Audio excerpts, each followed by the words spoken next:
I woke up today at 3 a.m. in a cold sweat with visions of a deck. Like a madman, I began to scribble drastically and randomly into the Digimon simulator. I was gonna say the acronym, but I couldn't think of it, so I had to pivot, but it's okay, we're here.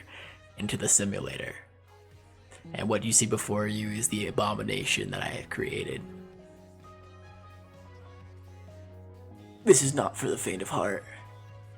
Do not watch this video if you're afraid of Dark Belphemon. I can't do this anymore, dude. I'm ending it. I'm ending it all. Holy. Anyways, this is Dark Belphemon. I think this is a really cool deck. It's pretty sick. I've played a fuck ton of testing games with it, and it's stupidly consistent. Every once in a while you'll draw like a dead hand, but you kind of, with the mulligan, I've never wrecked with this deck after 12 games of testing, which was like 5 hours, by the way. This deck is a grind. This deck is a grind. But you can win against, I think, most things. The only things you really need to worry about are like hyper aggro decks. And against those, I mean, Digimon Emperor is pretty good. So is Hakuto. So, and any controlling deck from, Seccon, Galactamon, Black War X, any deck that really just wants to try and control the board, you will win, I think, 80 to 90% of the time, which is really funny. There's no deck that can outvalue Belphemon Apocalypse. That's the idea of the deck, at least. And in testing, it seems to be true. But we'll go over the list card by card real quick. We got 5 eggs, 4 of the pitching level 5 to draw 2. We play a lot of level 5s or higher. A good amount of the deck is level 5 or higher. And a lot of them we kind of want to see in trash, like the Rage modes, or a lot of the Dark Masters. And a lot of them are in hand, and we don't really care about having them in hand, like the Ostamons, or the XD, or the Gigadra, so we kind of just pitch them. Feels good to get a lot of value out of it. And then the other one is the Draw 1, Trash 1 Demi-Mary. Just straight value, worse than this one, in my opinion, in this deck, but, it is what it is. Playing 12 rookies, 4 Ukos for both ends. This one's insane, as you all should know. This one I think is especially good in this deck. Just searching key combo pieces is really, really nice. This one is only really good because it has synergy in the deck. We have a very crowded breeding space. 3 different mechanics have been placed into this deck that all want to use the breeding space for something different. But luckily, they all synergize together in a nice little healthy ecosystem, which we'll go over in a second. The other part of the ecosystem, as mentioned, the 3-part ecosystem. This part 2 is the Proto Giza. Really nice. On play, draw 1, pitch 1, and you can reduce the cost by 2 by deleting an egg in your breeding area. Pretty nice. On deletion, you can play out an AT if you got enough guys in trash. Pretty good. I mean, the Gizamon engine's really nice for drawing cards. The only problem that I've had in this deck so far is my hand will get too big sometimes to make use of the Rage mode. And there's not much I can do about that. We cycle too quickly in this deck. Cycle very, very quickly in this deck. That's it. My problem is we draw too much, which I guess is a potential problem in some ways. On to our level 4s, we're only playing 4. That is Gizamon AT. We do not care about level 4s. There's not a single level 4 that I thought of that I was like, ooh, this will make the deck better. A lot of times we're just hard playing an Asta or a Gigadra and having a good time. But this one is good because it is, in archetypal Gizamon engine, on play draw 2, pitch 2, which is great. And then it has the same other effects as the Protoform, except this one goes into an XT. On to the level 5s, and I know I'm like breezing through it, but I mean, there's not much to talk about. These guys are pretty simple, and then these guys are talked about to death. Talk about the Gigadramon though. On play, reveal top 4, add 2 level 6 or higher cards from among them to your hand, return the rest to the bottom, and then end of your turn, by deleting one of your Digimon, you may play 1 Digimon card from the Dark, with the Dark Master's trait into an empty space in your breeding area without paying the cost. This is the third little part of this habitat, and we can now go over it. The Ukomons are typically the ones you want to start off with, but they're not mandatory to start off with. The idea is pretty simple. Going into one of the Ukos, turn a 1, this one in passing turn, or this one and then like a tamer.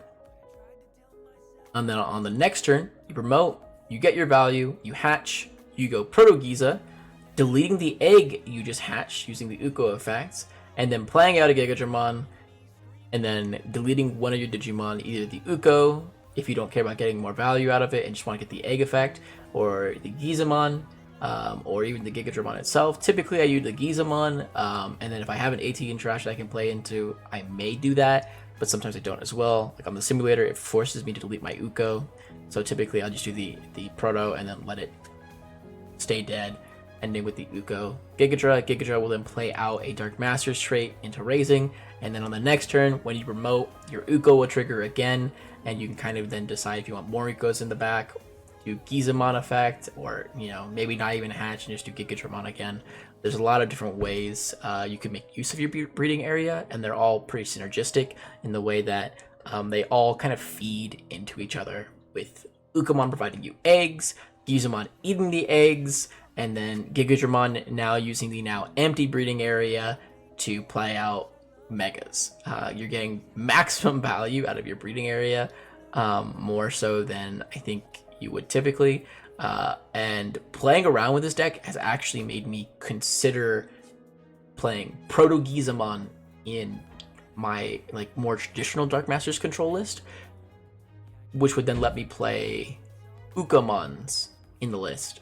Because one of the problems is that these two cards by themselves actually don't synergize very well.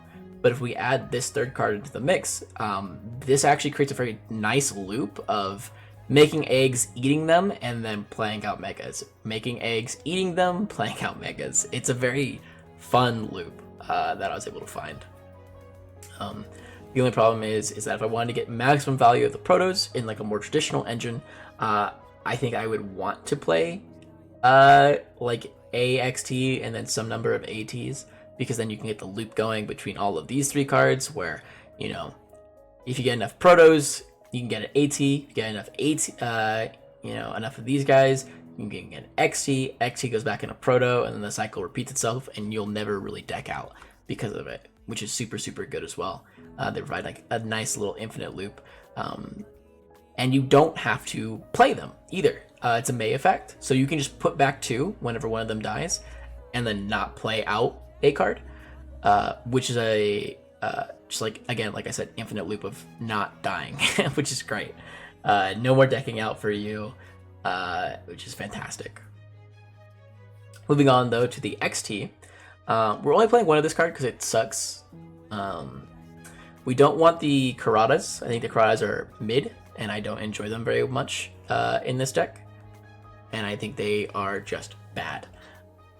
But, you know, this one's a blocker, and it provides the top end for the loop that you need to play in order to actually complete the loop. So I'm playing one of it. Once you have one of it in trash, though, you can just kind of keep it in trash forever, play it out on deletion, play out Proto, and then keep going through the loop again. You only ever need one. Onto the Belphemon engine, we've got 3 Ostamon. On play when digivolving by deleting one of your other purple Digimon, this Digimon may digivolve into a Belphemon without paying the cost from your hand. This is super nice because its inheritable is really good at allowing you to keep searching. It makes it so that way going into your Belphemon is not only a nice defensive play or a good offensive play, it also allows you to get good value by playing out another AT or Proto from trash, which will then let you start searching for your end game win con as you're transitioning from your mid game win cons, which feels fine. Moving on to level 6s, we'll just go ahead and finish up the Belphemon engine. We got 3 Rage and 4 Sleep. I was running 4 and 4. You really don't need it. You only ever need 1 Rage mode in rotation, sometimes 2, depending on if it gets stuck on field. It's mandatory to run at 3 though, I think, to get the maximum value from our Apocalymon going forward. This card is really good with Apocalypse.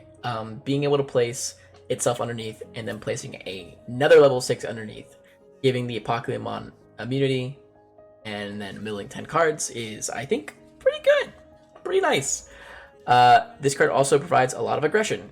Even if the effect doesn't go off because our hand size is too big, it's still a 14k double checker because we're usually deleting another body on field, which is fantastic. It's great to trade into bodies and just like a way of like being good removal, as well as it just deletes level 5s or lower at the start of your main phase without having to do the 6 cards or less in hand. Onto the Dark Masters engine, we've got a Metal Seedramon, a Puppet, 3 Machine, and 2 Pied. The deck list kind of got a little tight towards the end. I'm very happy with this like small little engine we have here because our deck searches so much. I've never had a really hard time finding 2 to 3 Dark Masters at any point. And once you get like 2 to 3, you can start looking for lethal with the Apocalypse Mill. With 3 Dark Masters, Belphemon, and Sleep, and a Belphemon Rage, 10 cards is lethal with the Apocalypse. And even if it's not lethal, let's say they have like 17 cards, it then puts them on 7 cards in deck, and you can start threatening, you know, the Apocalypse again on the prior turn. I think these are the Machine's the best one against the majority of matchups, followed by the Pied, and then probably Puppet, then Metal. But Metal has the best inheritable of the 4 with the blocker trait, giving a 15k unaffected blocker is pretty good. Overall, I think this engine's fine. You can maybe adjust the ratios to your liking. I think having at least one of every name, though, is mandatory if you want to play the Belphemon. Yeah. On to the level 7s, Belphemon. Unaffected sometimes. Good removal. A blocker. Retaliation, reboot. Can check if you want. Piercing. But really, he's just here to mill. He's just here to mill my opponent for 10. And then potentially mill them for more if they can't deal with a 15k unaffected body. Which, surprisingly, most decks can't. There are a couple that can. But on average, 15k unaffected, milling 10, and the next turn milling 14 will win you the game most of the time if you get here. Moving on to the Tamers, we got 3 Digimon Emperor. This just kind of helps curb some aggression. I was running it at 4, and I may put it back up to 4, but again, deck list was just really tight, and I didn't know where I wanted to kind of put pieces. For Analog, you're very rarely using the second effect of Analog. It is really just here for a 2-cost Searcher that helps set up trash a little bit. We're playing 2 Hakuto. Similar to Digimon Emperor, it kind of just helps against aggression. And then a lot of decks in the current meta right now, like Magna or Yellow Vaccine, are playing a healthy amount of Tamers, so the primary effect will actually start proccing a lot too. So in a lot of games, Hakuto's gained me like 4 to 5 memory, really just earning his keep. And then going to the options, we've got Lament. Sometimes your Apocalypse is in security, and your opponent will hit it, and it will end up in your trash. And this is just the way you get it back. You just Lament after hatching an egg, get your Apocalypse back, and you're good to go as a potential win con. We're only playing 1 because we really don't need more than 1 Apocalypse most games. And then the rare instances you need 2. I mean, this one will typically get you your second one. But Apocalypse is like a finisher. If your opponent can out a 15k unaffected body, you just don't play your Apocalypse until your opponent will die to it, typically. There are very few decks that will be able to just bulldoze us.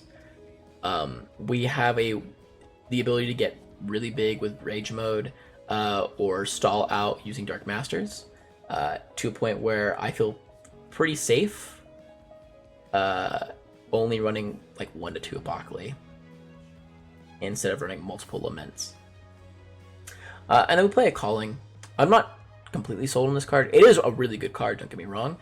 But again, we search so much in this deck that typically if I have a Sleep Mode in trash, I also have 1 in hand that I'll be able to make use of.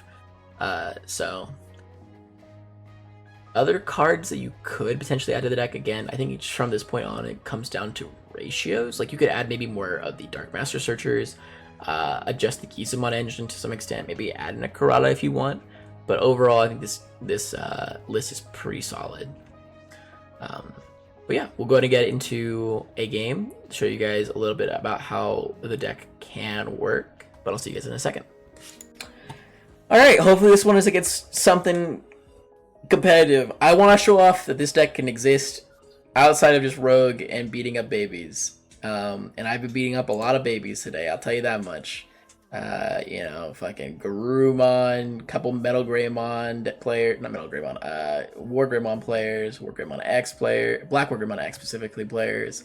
I saw a fucking Ravemon. God, that deck was so cool, but it's so ass. It's so sad. This hand's insanely good. This hand's insanely good. We don't need to do anything in particular, other than just kind of chill. And see what our opponent's on. If our opponent's on anything super scary, we may need to adjust slightly the way that we play, but other than that, we're chilling. Okay, Hunters. Hunters is cool. I think Hunters is going to be good enough. Hunters is good enough, in my opinion. So, I'm feeling pretty good about it. They develop into their own Ukomon in the back. And then, what is this? Ah, okay. Ross. Into this guy, play out one of the Tamers. The memory setter out. Not bad. Okay, that's a pretty decent start for them. And then this one is a blocker. Oof, it's been a while since I played Hunters, so my memory may be a little hazy. Ooh. We want the... I think we have enough searching power at the moment. Kind of want the AT, but I think I want the puppet a little bit more. Bomb deck the rest, and then we will hatch. And then we do want to try hitting the nuts. And then non-destruction removal is really good against their deck. So we'll Protoform, delete the egg.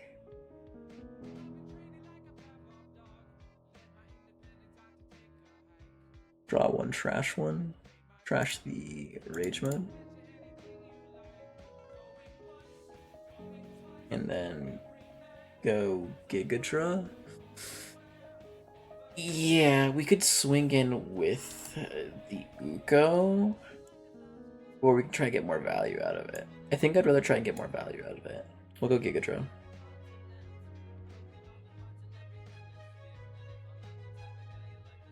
Delete the Roto, add a sleep mode to hand, place the puppet in raising.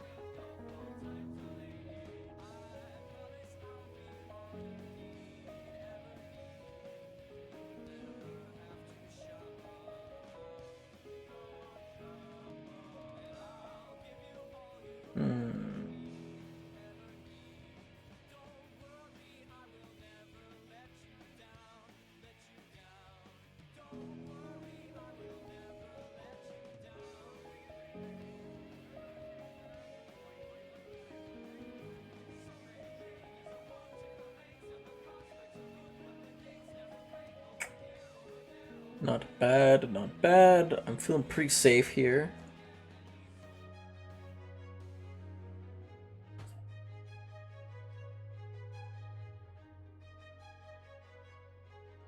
He can't swing in comfortably, because if it does live, he does just lose out on the body as a whole because of the puppet, which feels good.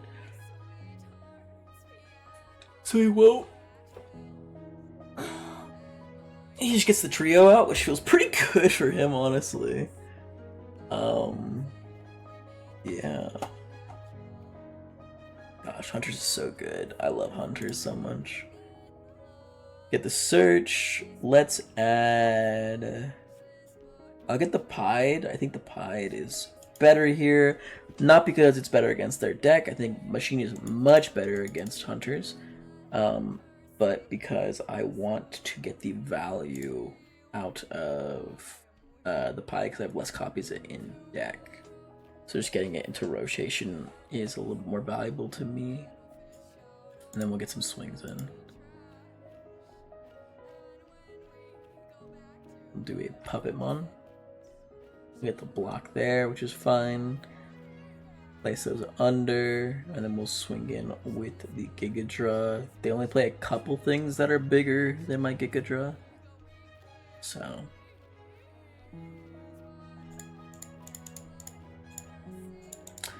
it has a pretty good chance of surviving. It does survive.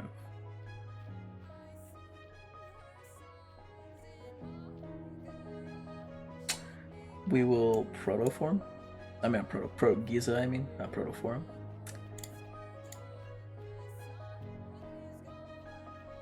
We will then draw one, itch the Uko. And then go for the Asta.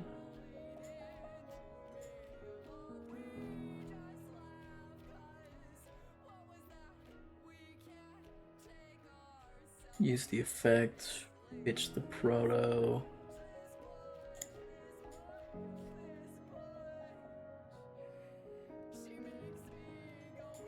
Go into sleep.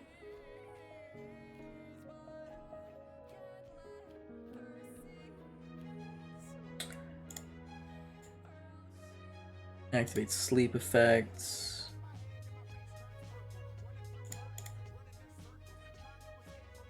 And then we will not use the Proto effects. Gigadra effect is a little bit stranger.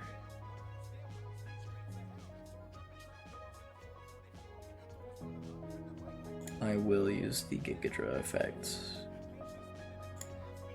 Pop the Uko. Play out Pied. And then Uko effects, pitch the Gigadra to draw 2. Okay. We could have kept it in hand to try and get value off the Puppetmon, but they can just go into Arrestor, place the Puppet underneath at any point. And while there's the argument that it may do the Gigadra instead, I'm not sure if that's the likely outcome. I'd rather get the guaranteed value rather than trying to high roll, especially when I feel like we're in such a good position here. Hunters has a really hard time against Belphemon. So, we're pretty good here. This Taiki is such a cool addition to the deck. I really like it a lot. For context, these two are different Taikis. This one is the original BT10 Taiki, whereas this one is the other Taiki, the BT12 one.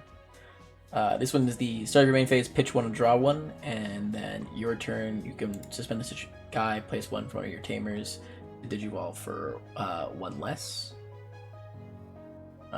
And this guy is just whenever you would play Digimon for crossing it, you can cross using cards underneath your tamers instead.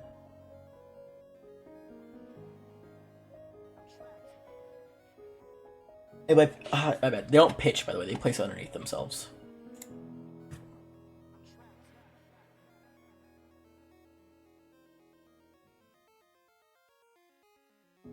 Gosh, they're so cool. Miracle musical, that last one. Right now I'm gonna try out some new discoveries on you. Let's see what you think. Song from Wilbur Soot up first.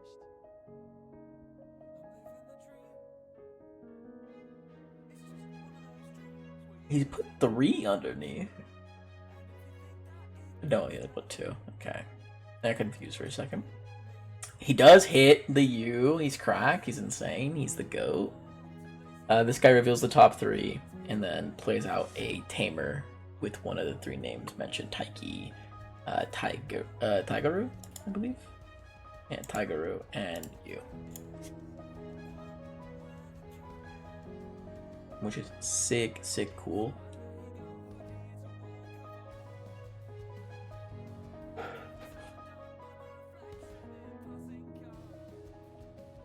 And then for additional context, why this deck has such a hard time against Belpha is that their top end is typically level 5. So, you know, trying our best.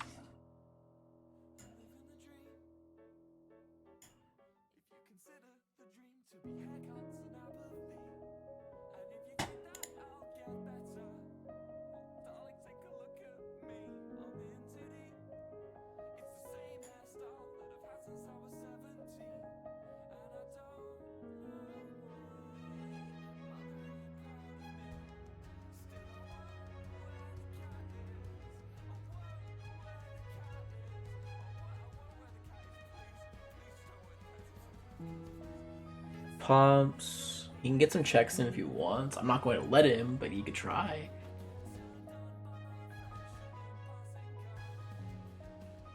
And he can't stay unsuspended because of the Paimon, and he can't suspend because of the Belphemon, so even if he could go into the courts, he'd still get nuked to hell.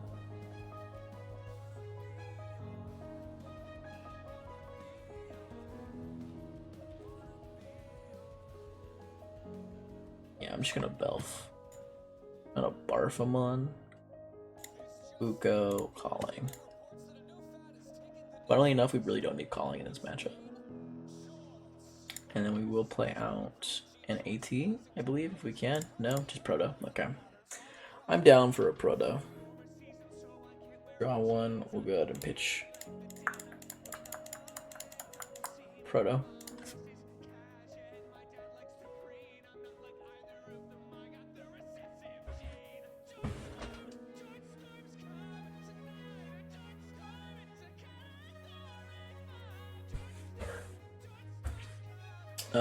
We do have lethal on field, buddy. So what are we gonna do, team?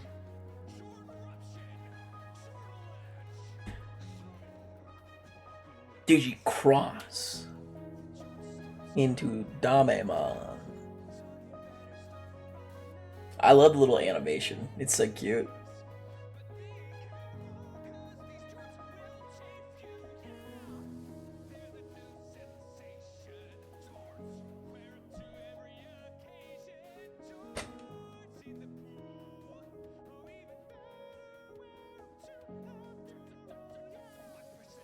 Yeah.